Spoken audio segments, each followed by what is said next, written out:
사랑하는 기쁨의 교회 성도 여러분, 안녕하세요. 오늘은 다 같이 마가복음 5장 35절에서 43절까지의 말씀을 함께 묵상하겠습니다.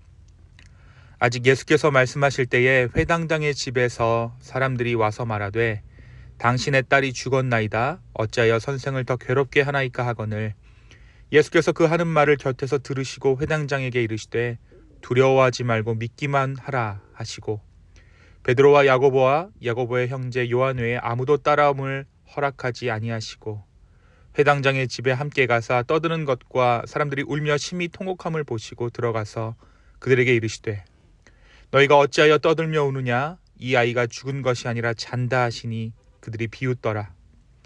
예수께서 그들을 다 보내신 후에 아이의 부모와 또 자기와 함께한 자들을 데리시고 아이 있는 곳에 들어가사 그 아이의 손을 잡고 이르시되 달리다 굼 하시니 번역하면 곧 내가 네게 말하노니 소녀야 일어나라 하심이라. 소녀가 곧 일어나서 걸으니 나이가 12살이라 사람들이 곧 크게 놀라거늘 예수께서 이를 아무에게도 알리지 말라 명하시고 이에 소녀에게 먹을 것을 주라 하시니라. 아멘. 오늘은 다 같이 우리가 마가복음 5장의 말씀을 함께 묵상합니다.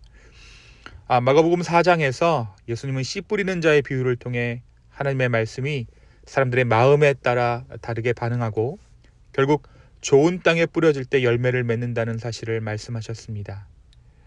그러니까 말씀을 듣는 마음의 상태가 하나님 나라의 열매 맺음에 결정적이다라는 말씀을 비유로서 말씀하신 것이죠. 이 비유 이후에 마가복음 5장에서는 예수님의 말씀의 권세를 실제 삶 가운데 어떻게 나타내야 하는지에 대해서 예수님께서 말씀하십니다.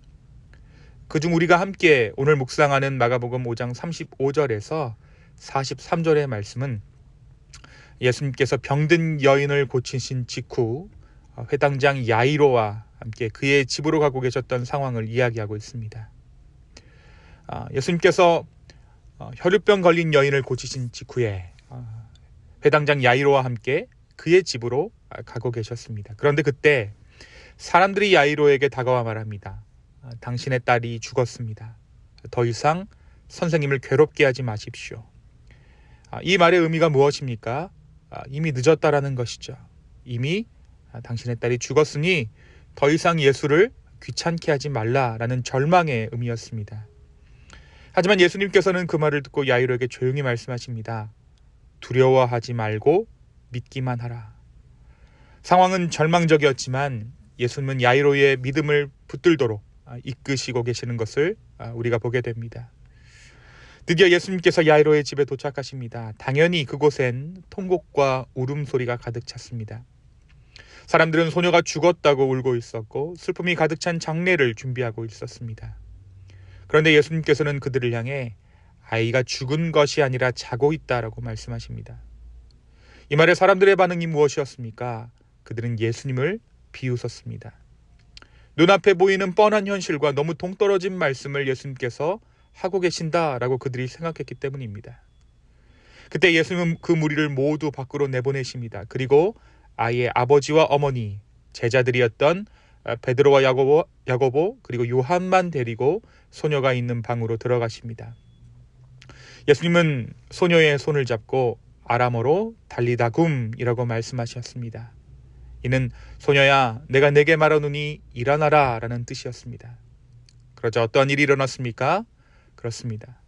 놀랍게도 죽은 줄로만 알았던 12살 소녀가 곧바로 일어나 걸어다닙니다. 당연히 그 자리에 있던 사람들은 너무 놀라 말을 이을 수 없었습니다. 예수님은 그들에게 이 일을 아무에게도 알리지 말라라고 당부하시고 소녀에게 먹을 것을 주라고 지시하십니다. 사랑하는 성도 여러분, 오늘 이 마가복음 5장의 말씀은 우리에게 무엇을 말해주고 있을까요? 먼저 오늘 말씀에서 야이로에게 두려워하지 말고 믿기만 하라 라는 이 말씀은 바로 오늘을 살아가는 저와 여러분에게 주시는 말씀인 줄로 믿습니다. 세상이 어지럽습니다. 세계의 경제가 어지러워지고 가정의 경제적인 압박은 커져갑니다. 사람들은 더욱 분열하고 어지러워져가는 세상을 우리는 살아갑니다. 무작정 긍정적인 마음을 품는 것도 이 시대를 살아가는데 충분하지 않을 때가 많습니다. 이때 우리에게 필요한 건 단순한 마음 다잡기가 아니라 진짜 믿음입니다. 죽음 앞에서도 두려워하지 말고 믿기만 하라라고 말씀하신 예수님의 말씀은 삶이 송두리째 흔들릴 때조차도 우리가 붙들어야 할 근본이 무엇인가를 말해주고 있는 것이죠. 이 믿음이란 현실을 무시하는 맹신이 아닙니다. 오히려 우리의 현실을 가장 깊이 직면하면서도 그 한계를 넘어서게 하는 힘이 이 믿음입니다. 사랑하는 성도 여러분, 오늘 이 아침 무엇이 우리를 두렵게 하고 있습니까? 높은 현실의 벽이 우리를 두렵게 하고 있지는 않습니까? 두려워하지 말고 믿기만 하라라는 예수님의 이 말씀을 우리에게 주시는 말씀으로 받기를 소망합니다. 단순한 두려움을 신적 권위의 체험의 전조로 바꾸시는 그 주님의 일하심으로 그 일하심을 믿음으로 기대하는 저와 여러분 되기를 예수님의 이름으로 축원합니다. 두 번째, 오늘 말씀에서 야이로의 딸은 예수님의 말씀으로 말미암아 살아났습니다. 죽음의 경계를 넘나들던 12살 소녀가 다시 일어난 것입니다. 모두가 놀라고 어찌할 바를 몰라하는 그 순간 예수님은 조용히 말씀하셨습니다. 먹을 것을 주라. 이 말씀은 왜 예수님께서 하셨을까요? 어떻게 보면 참 감격적인 장면에 생뚱맞은 말이라고 생각할 수 있는 이 말은 오히려 그 생명이 다시 현실 속으로 들어왔음을 선언하고 있는 말씀입니다. 살아났다라는 것은 끝이 아니라 시작인 것이죠. 다시 걸어야 하고, 다시 사람들 속에서 살아야 하고, 다시 피곤해지고 배고파지고 싸우고 웃고 흔들리게 되는 현실 가운데로 이 소녀가 돌아온 것입니다. 죽음을 건너온 그 생명은 다시 이 거친 삶의 자리로 돌아와야 했습니다. 예수님은 그 사실을 아셨습니다.